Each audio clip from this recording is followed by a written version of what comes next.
Comes as food assistance for roughly 42 million Americans is set to run out on Saturday, while the Trump administration says it will not use emergency funds to send out federal food aid. That comes as the country's largest union of federal workers is calling on Congress to pass a short-term funding bill and immediately end the shutdown.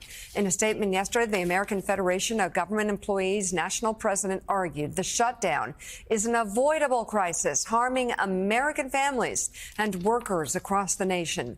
The union represents more than 800,000 federal and D.C. government workers across nearly every agency, and the union is currently suing the Trump administration over mass layoffs and partisan email messages blaming Democrats for the shutdown. And Jonathan, you even call the White House and you get a voicemail about the shutdown, about the Democrats. Yeah, the White House press office. You email them for comment. And yeah. It's an auto response to blaming the Democrats for the shutdown. Republicans, of course, control all three branches of government. Joining us now, the Democratic governor of Kentucky, Andy Beshear. Nearly 600,000 Kentuckians who rely on the food assistance program will be affected by the funding lapse, which is about 13% of the state's entire population. Governor, thank you so much for being with us this morning. And let's start right there. It is easy to be consumed with the politics of this. As Mika just said, that the White House likes to play little small ball political digs.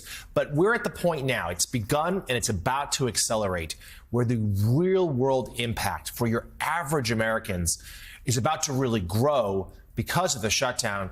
Talk to us, please, about what it's going to be like in your state.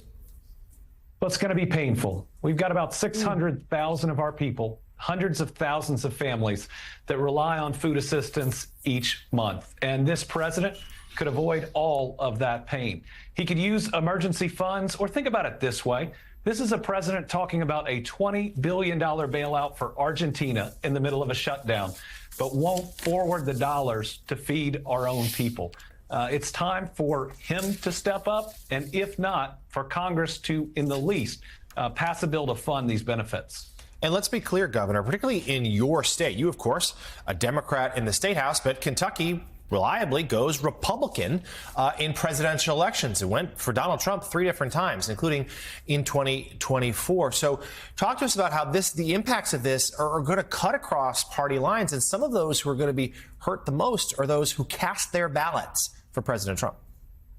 Well, I'm not worried about who people voted for at the moment right now. I'm worried if they have enough food.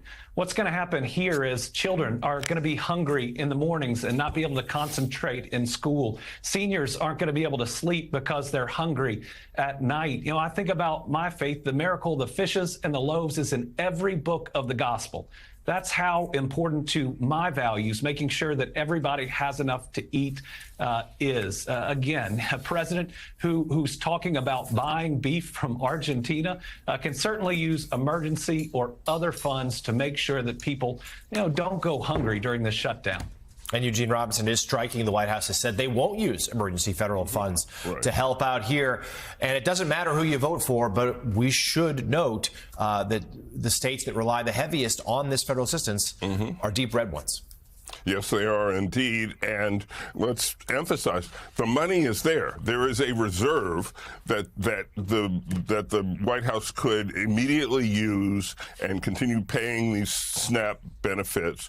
It would be easy. It doesn't require any legislation or anything. The money is there and can be spent, and the White House is refusing to spend it. Governor Beshear, given that circumstance, given that the White House won't use emergency funds, is there anything you can do as a governor to if not make up the whole shortfall, at least help people who are going to be hungry?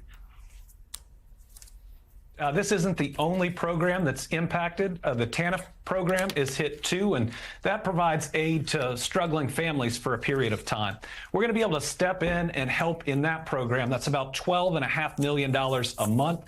A state like mine can cover that. But in SNAP, we're not only talking about $100+ million. The USDA has actually sent us a letter saying we are not to move forward with providing any information to the vendors that could otherwise provide some of this assistance. Yes, that relies on federal assistance, but we are told we cannot do these things. And so what I see in my state is neighbors getting ready to help neighbors, people wanting to make sure that no one goes hungry. Help is surging into food banks. But listen, if the federal government doesn't step up, if the president doesn't say, listen, my job as the president of the United States is in the very least to make sure everybody has enough to eat, then there will be millions of Americans that go hungry this month. Governor, it's not, of course, just the food insecurity issue, hunger that you're facing, grappling with in Kentucky because of the way that the federal government is operating. It's also health care and the fact that lots of people who rely on the ACA marketplace are at risk as well in the same moment.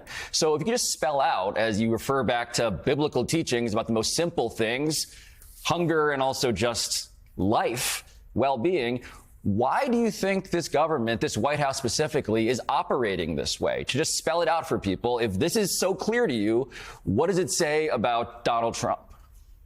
Jesus said a doctor is for the sick, but there's a whole lot of sick people that aren't going to be able to afford to see one. Democrats are fighting right now to make sure people's health care costs don't go up at a time when things cost too much, and Donald Trump promised to decrease costs on American families, yet the big, ugly bill, the tariffs, and now this are doing anything but helping our families. When families are struggling from paycheck to paycheck, and I think that's the hurt that federal employees are voicing right now, too, we're supposed to step in and do the very best that we can for them. If these premiums go up, we're going to have more uninsured people in the United States. That rural hospital that's already hit because of the Medicaid cuts is going to have fewer insured folks that show up. That's going to hit their bottom line even more. What we're about to see through all of this is a massive economic blow to rural America. People are going to feel it in their everyday lives. It's entirely unavoidable. Our economy could and would be surging, but for these terrible policies of the Trump administration, which are just going to hurt everyday Americans. Kentucky's Democratic Governor Andy Beshear, thank you very much for coming back on the show. It's good to see you, sir. Thank you. Thank you.